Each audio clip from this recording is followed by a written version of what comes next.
Kylian Mbappé aurait évidemment préféré une autre issue pour son retour en France, mais son Real Madrid repartira de l'îlet de Pierre Mauroy avec une défaite.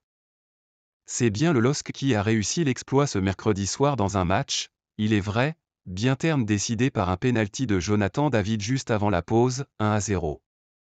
Les Dogs ont fait tomber le roi d'Europe. Lille s'est offert le Real Madrid, mercredi à domicile, lors de la deuxième journée de Ligue des Champions, 1-0. Tout allait basculer en fin de première période. Sur un coup franc pour Lille au 18 mètres, légèrement décalé sur la droite. Zegrova s'élance et tire du gauche à mi-hauteur. C'est contré par la main de Camavinga, positionné à l'une des extrémités du mur. Les Lillois lèvent tous les bras. La main de Camavinga est flagrante et décollée du corps. Pénalty pour le LOSC. Et Jonathan David ne tremble pas. L'attaquant lillois ouvre son pied droit pour une frappe en hauteur, très bien placée. Andriy Lunin est pris à contre-pied.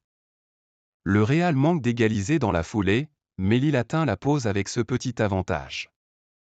Grâce à une organisation efficace, un but sur pénalty de Jonathan David, 45+2, et une énorme solidarité, les joueurs de Bruno Genesio ont battu le tenant du titre et réalisent un exploit retentissant. Après Pep Guardiola et José Mourinho, Carlo Ancelotti s'incline devant le coach lillois. Ce succès est totalement mérité car les Lillois ont réalisé une grande prestation collective. S'ils étaient passés à côté de leur premier match chez le Sporting Portugal, ils sont entrés dans cette rencontre de gala avec beaucoup de sérieux. Leur coach avait bien préparé son plan et a tout de suite recadré Edon Zegrova, seul élément un peu trop détendu. Le Kosovar s'est rapidement mis au niveau de ses partenaires comme Ayoub Bouadi, 17 ans mais impeccable dans l'entrejeu. Le gardien Lucas Chevalier sera le héros de la soirée. Il a résisté à une première flèche de Vinicius, 6e, puis à un déboulé d'Endrick, 18 ans et titulaire en pointe côté madrilène, 19e. Lille a ensuite commencé à trouver des espaces et failli faire mal sur corner. Zegrova a centré vers David qui a buté 2 fois sur Andriy Lunin à bout portant, 25e. Le Canadien est revenu à la charge dans la surface adverse et poussé Eder Militao à la limite de la faute mais l'arbitre n'a pas bronché, 36e. Appelé par ses assistants du VAR, M. Mariani a, en revanche désigné le point de pénalty pour sanctionner la main d'Eduardo Camavinga sur un coup franc de Zegrova et David a ouvert le score en prenant Lunin à contre-pied avec maîtrise, 1-0, 45+2. Récemment auteur d'un triplé au Havre, 0-3.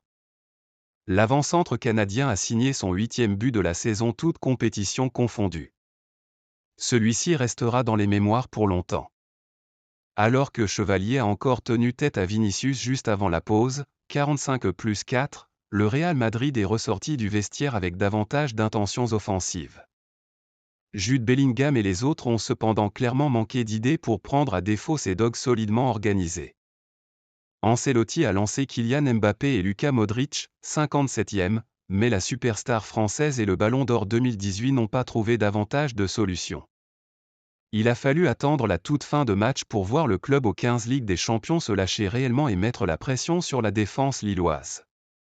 Bien aidé par Thiago Santos, Chevalier a miraculeusement résisté à Bellingham, 86e, puis à Antonio Rudiger sur le corner suivant, 87e. Le dernier rempart du LOSC a aussi bloqué la tête d'Arda Güler face à lui, 90+1. Absolument intraitable au milieu de terrain, Benjamin André a repoussé un ultime ballon chaud sur un coup franc de Modric et Lille a pu célébrer une performance monumentale car le Real était invaincu depuis le mois de janvier. De quoi lui donner beaucoup d'espoir face à l'Atlético et la Juventus, ses prochains adversaires dans la compétition.